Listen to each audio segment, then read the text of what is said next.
আমি রান্না করব আজকে রুই মাছের ঝোল। এই যে দেখতে পাচ্ছ একটা প্লেটের মধ্যে আমি মাছগুলিকে নিয়ে নিয়েছি, ধুয়ে ভালোভাবে পরিষ্কার করে তার মধ্যে দিয়েছি হলুদ, লবণ আর একটু লেবুর রস দিয়ে ভালোভাবে মাছগুলি মাখিয়ে রেখে দেবো কিছুক্ষণ। এই যে মাখানো হচ্ছে, মাখানো হয়ে গেছে আমার, কিছুক্ষণ থাক। কিছুক্ষণ পরে আমি একটা কড়াইয়ের মধ্যে তেল গরম করতে দিয়ে দিয়েছি, তেল গরম হয়ে এসেছে। এবার তার মধ্যে মাছগুলি একে একে ছেড়ে দেবো। আপনারা যে কোনো মাছ নিয়ে নিতে পারেন, কাতলা, রুই। আমি রুই মাছ নিয়েছি। এবার একটা বাটির মধ্যে 2 চামচ মতো ধনে গুঁড়ো, 2 চামচ মতো জিরে গুঁড়ো আর 1 চামচ মতো লাল লঙ্কার গুঁড়ো আর 1 চামচ হলুদ গুঁড়ো আর অল্প পরিমাণ জল দিয়ে ভালোভাবে মশলাগুলোকে আমি ভিজিয়ে রেখে দেব, তাহলে কড়াইয়ে দেওয়ার সময় পুড়বে না।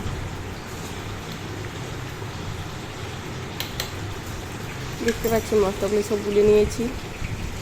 এগুলো নিয়েছি আদা, রসুন, লঙ্কার পেস্ট, পেঁয়াজ বাটা, কুচনো পেঁয়াজ আর টমেটো কুচি। আমার ক্যামেরাটা লাইটটা অফ হয়ে গেছিলো। এই যে মাছগুলি সব বাটিতে ভেজে তুলে রেখে দিয়েছি। এবার ফোড়নের জন্য নিয়ে নিয়েছি কালো জিরে আর শুকনো লঙ্কা। আমি ওই তেলের মধ্যে দিয়ে দিলাম, যদি তেলের পরিমাণ কমে যায় আপনারা চাইলে একটু তেল দিয়ে দিতে পারেন। তারপর দিয়ে দিলাম, ফোড়নটাকে ভেজে নিয়ে দিয়ে দিলাম কুচনো পেঁয়াজটাকে কিছুক্ষণ নাড়াচাড়া করবো।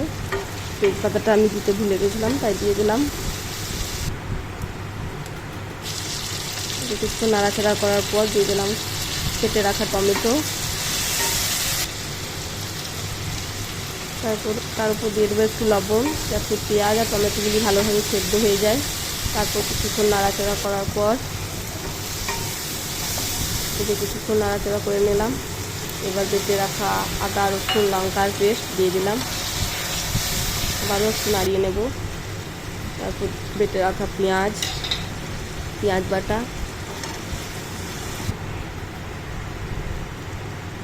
বাটিতে তৈরি করে রাখা মশলার পেস্টটা দিয়ে দিলাম, ধনে, জিরে, হলুদ আর লাল লঙ্কার গুঁড়ো আমি আগে থেকে ভালোভাবে গুলে রেখেছিলাম, দিয়ে দিলাম। এবার সব মশলাগুলিকে আমি ভালোভাবে 3 থেকে 4 মিনিট ভালোভাবে কষাবো।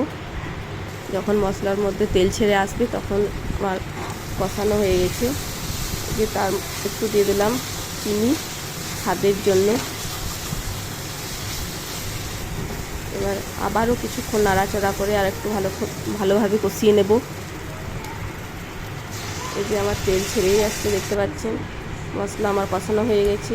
এবার তার মধ্যে দিয়ে দিলাম জল দিয়ে ভালোভাবে নাড়াচাড়া করে কিছুক্ষণ ঢাকা দিয়ে দেবো। ঝোলটা ফুটে এলে, এই যে ঝোল আমার ফুটে এসছে, এর মধ্যে ভেজে রাখা মাছগুলি দিয়ে দেবো।